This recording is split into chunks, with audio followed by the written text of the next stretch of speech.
Hello students, welcome back to study at home.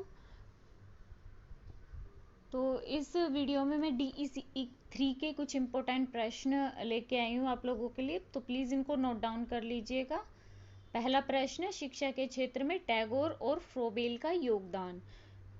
अभी हमें जो शिक्षा के क्षेत्र में क्या है, हमें जो शिक्षाविद हैं तो उनमें कई शिक्षाविदों के बारे में हमने पढ़ा है, जैसे रूसो हो गए, है ना, टैगोर, फ्रोबेल, गांधी, ताराबाई मोदक, कई हो गए, तो सारे इम्पोर्टेंट हैं, बट टैगोर और फ्रोबेल का कई बार रिपीट हुआ है। तो ये आपका एक इम्पोर्टेंट प्रश्न है, तो आप लोग नोट कर लीजिएगा। तो ये प्रश्न आपके अगस्ता एग्जाम के लिए सारे प्रश्न महत्वपूर्ण है। दूसरा प्रश्न है ICDC।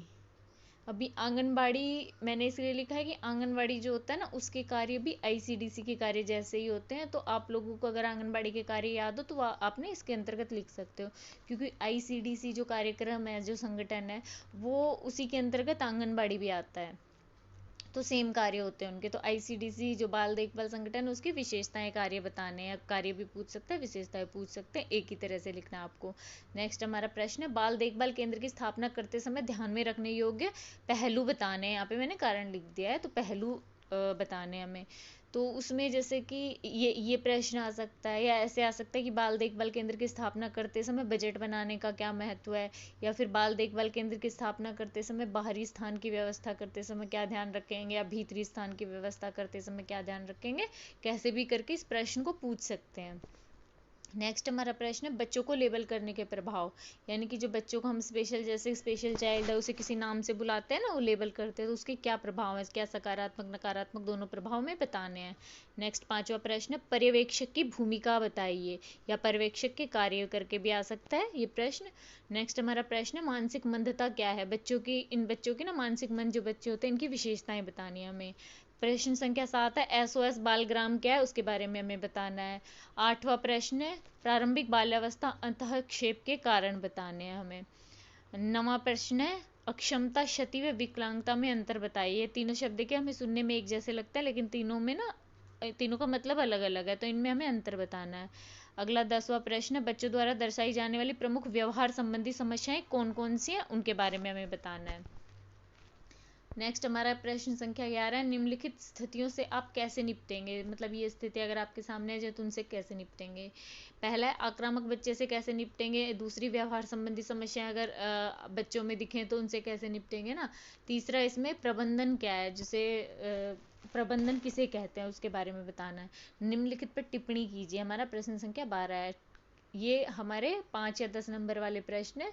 मोबाइल क्रैश के बारे में बताना है, स्वयंसेवी संगठन, दृष्टि दोष, प्रमस्तिष्क घात, भूमिका अभिनय, CDPO के कार्य क्या क्या हैं, उनके बारे में हमें बताना है। हमारा प्रश्न अगला है, निम्नलिखित का वर्णन करो। पहला, संचार की बच्चे से बच्चे की कार्यनीति, और इसमें एक और राइट डाउन कर लीजिएगा। दूसरा, संचार की महिला से महिला या फिर लड़की से लड़की की कार्यनीति, वो भी एक इम्पोर्टेंट है, तो ये मैं दोनों के आंसर करवा दूंगी आप लोगों को। अगला प्रश्न है, निम्नलिखित के पूरे नाम बताइए।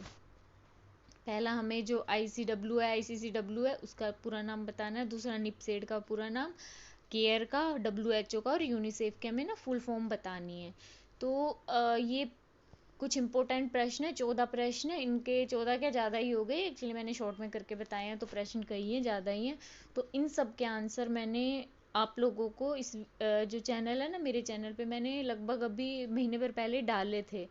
तो आप प्लीज़, मैं ना आप लोगों के लिए इनके आंसर की जो प्लेलिस्ट है DECE 3 नाम से, मैं लिंक डाल दूंगी डिस्क्रिप्शन में, प्लीज़ आप लोग चेकआउट कर लीजिए। इन सब के आंसर पूरे पूरे फुल आंसर मैंने पहले सॉल्व करवा रखे हैं, तो आप प्लीज़ चेकआउट कर लीजिएगा। मैंने अभी लगभग महीने भर पहले ही वो वीडियोस डाले हैं, तो डिस्क्रिप्शन में जाइए और लिंक चेक करके, और प्लीज़ इन सब के आंसर आप, अगर आपको तैयारी करनी है DECE 3 की, तो आप लोग चेकआउट कर लीजिएगा। तो चलिए, अगर आप लोगों को वीडियो अच्छा लगा हो तो प्लीज़ वीडियो को लाइक एंड सब्सक्राइब जरूर कर दीजिएगा।